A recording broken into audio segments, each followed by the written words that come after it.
మన భాషను మన యాసను ప్రొటెక్ట్ చేయడానికి నా వంతు ప్రయత్నం చేశాను అధ్యక్ష. అప్పటికే ఉమ్మడి రాష్ట్రంలో ఉన్నటువంటి పాఠ్య పుస్తకాల్లో కూడా మన తెలంగాణ మహనీయుల చరిత్ర లేకపోవడం, మన తెలంగాణ సాంస్కృతిక అంశాలు లేకపోవడం, మన తెలంగాణ భాష పట్ల వివక్ష ఉండడం పట్ల కూడా శ్రీకృష్ణ కమిటీకి ఆనాడు ఇచ్చినటువంటి రిపోర్ట్లో కూడా తెలంగాణ జాగృతి తరఫున మేము ఇవ్వడం జరిగింది అధ్యక్ష.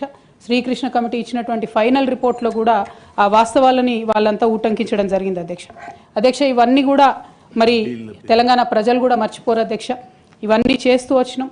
8 సంవత్సరాలు ఒక ఇండిపెండెంట్ సంస్థగా మేము ఉన్నాం అధ్యక్ష.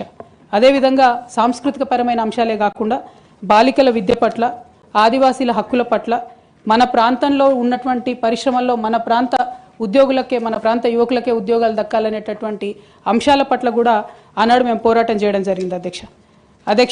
2004లో నేను వాస్తవానికి అప్పటికే అమెరికాలో ఉద్యోగాలు చేస్తూ ఉన్నాం అధ్యక్ష. 2004 ఆగస్టులో నేను నా పర్సనల్ రీజన్స్ కోసము భారతదేశానికి వచ్చాను అధ్యక్ష. కానీ ఆ తర్వాత 2006లో ఎప్పుడైతే కేసీఆర్ గారు యూనియన్ మినిస్టర్ పదవికి రిజిగ్నేషన్ చేశారో అనేక మంది యువకులు తమ ఉద్యోగాలను వదులుకొని ఉద్యమంలోకి వచ్చారు అధ్యక్ష. వారితో పాటే నేను కూడా ఉద్యమంలోకి వచ్చాను అధ్యక్ష. వేలాది మందిని వారు ఇన్స్పైర్ చేసినట్టే నన్ను కూడా ఇన్స్పైర్ చేశారు అధ్యక్ష. అయితే మీ అందరికీ తెలుసు అధ్యక్ష, ఉద్యమంలో మనందరం కూడా కష్టపడ్డాం, పార్టీలకు అతీతంగా కష్టపడ్డాం. అనేక సందర్భాలు జరిగినాయి. చాలా సక్సెస్ఫుల్గా మన అంశాలని మనం ప్రజలకు చెప్పగలిగినాం, భావజాల వ్యాప్తి చేయగలిగినాం.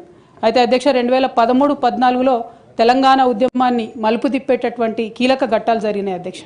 2013లో ఆనాడు కాంగ్రెస్ పార్టీలో ఉన్నటువంటి కొంతమంది నాయకులు మరి కేసీఆర్ గారిని మీరు ఢిల్లీకి రండి, సోనియా గాంధీ గారు నిర్ణయం తీసుకున్నారు తెలంగాణ ఇస్తారని చెప్పి పిలిపిస్తే మేము కుటుంబ సమేతంగా 2013లో ఢిల్లీకి వెళ్ళడం జరిగింది అధ్యక్ష.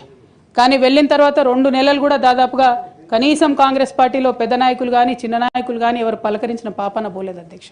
ఆనాడు ఈ ఘట్టం నేను ఈ హౌస్లో రికార్డు కావాలని చెప్తా ఉన్నా అధ్యక్ష. ఎందుకంటే ఇవాళ అనేక మంది తెలంగాణ ఉద్యమంతో సంబంధం ఉన్నవాళ్ళు, లేని వాళ్ళు, కొత్తగా రాజకీయాల్లోకి వస్తున్నటువంటి వాళ్ళు కూడా తెలంగాణ ఉద్యమంలో మీ పాత్ర ఏంటి అని మాట్లాడుతున్నటువంటి సందర్భంలో గల్లీలో కొట్లాడటమే కాదు, ఢిల్లీలో లాబియింగ్లో కూడా నా పాత్ర ఉందని చెప్పడానికే హౌస్లో ఈ మాట చెప్తా ఉన్నాను అధ్యక్ష.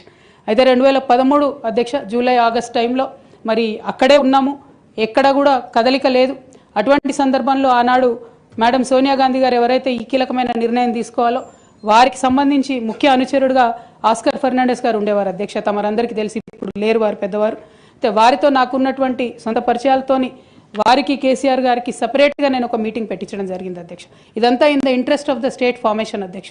ఆ తర్వాత సోనియా గాంధీ గారు ఇంటర్ఫియర్ అయ్యి ఒకటే రోజులో అధ్యక్ష 7 నుంచి 8 సార్లు కమ్యూనికేట్ అయ్యి మాట్లాడి ఆ తర్వాత తెలంగాణ సాధన అనేటటువంటి అంశం ముందుకెళ్ళి